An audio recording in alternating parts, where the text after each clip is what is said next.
Hi, I'm Jesse Waters in for Bill O'Reilly. Thanks for watching this special edition of The Factor, President Trump the first month. Let's get right to our top story, Donald Trump versus the establishment. The relationship is in full meltdown following his first solo press conference yesterday, where President Trump took the press to task.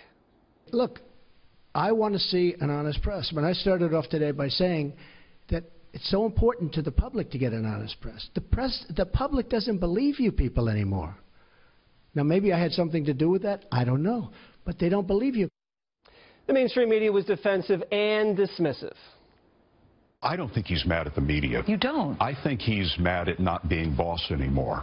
He's very entertaining, and I fear that a lot of Americans are getting addicted to him. I fear that we in the media, and I don't exclude myself, are getting addicted to writing about him because it's just so easy to do, number one. And so he's got his entertainment value.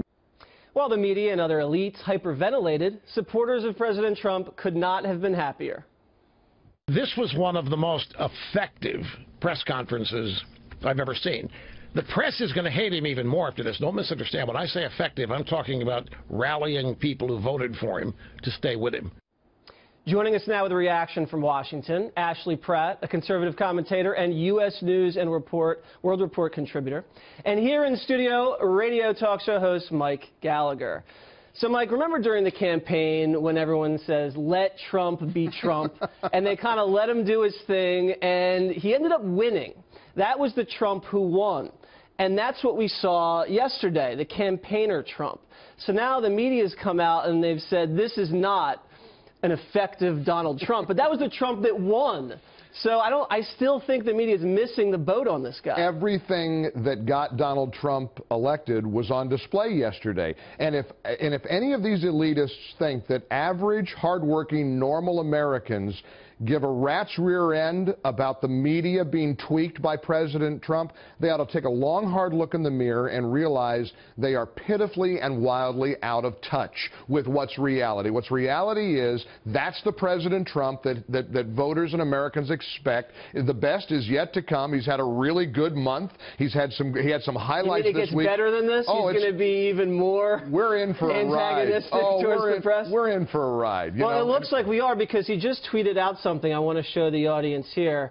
We have it up for you. He says, the fake news media, failing New York Times, NBC News, ABC, CBS, CNN, is not my enemy. It is the enemy of the American people. So, Ashley, it looks like he's trying to do is align himself with the American people and really drive a wedge between the press and the rest of the country. He pretty much did that the other day during the press conference. Do you agree with that or not? The press, which has a job to report, it is their responsibility to report, to get news to the American people. And look, I believe the mainstream media, I as a conservative have for many years been critical of them, and they deserve that criticism. But at the same time, it is their duty to report the news. And the decorum the other day, it was lacking. He is no longer a candidate. He is the president of the United States, and he needs to act like that. The journalists there were just doing their job and asking questions. Ashley, it wasn't a combative atmosphere until he made it one. With all due respect, that is problematic. Ashley. No. Let me finish. Let her finish. It was Thomas Jefferson, who is by all means regarded by the conservative movement, who had said our greatest liberty is the freedom of the press, and that liberty could die without it. So I think we should heed the wise words of one of our nation's founders, don't you think? The only thing I would say to that, and then we can get to Michael, is the American people did not elect Thomas Jefferson. If they had wanted to elect a guy and it was all about decorum, they would have elected Mitt Romney. But they wanted a renegade, and they got a renegade. Also didn't vote for him as well, and we have to realize that. The ones marching down Washington.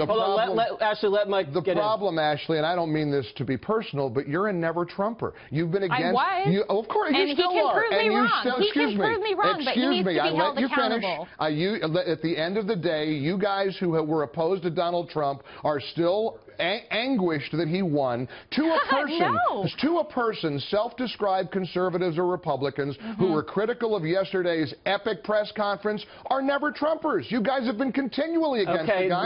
You want him to fail. Mike, let her finish. Ashley, do you agree with the point that maybe you have not yet accepted the fact that Donald Trump is president, and this is the way he's going to behave towards the press for the next 4 years at least?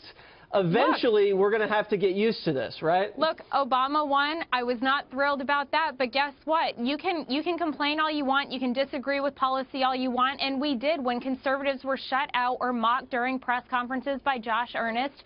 But guess what? We can't be hypocritical and be doing the same thing over the next 4 years. There's none. Because calling out CNN as fake news and saying, I don't watch you, you're this, you're that, and all these other things is just absolutely absurd, because when Obama did it, conservatives railed against him. I was one of them. So to stand there and say that this is okay is absolutely ridiculous. Let me finish one more thing. As a never-Trumper, yes, I was conservative and concerned because of the fact that he said many concerning things. Yes, he got great talking points, and I'm glad that he won because he proved me wrong. But at the end of the day, he has a chance to prove me wrong again by being a good president. But what he did the other day was very, very unpresidential. Ashley, the thing that I would say to you comparing President Obama to President Trump with the way he treats the press, which we were all upset about, I can agree on that, I think. Fake news stories, then President Obama would be within every one of his rights to call it like he sees it.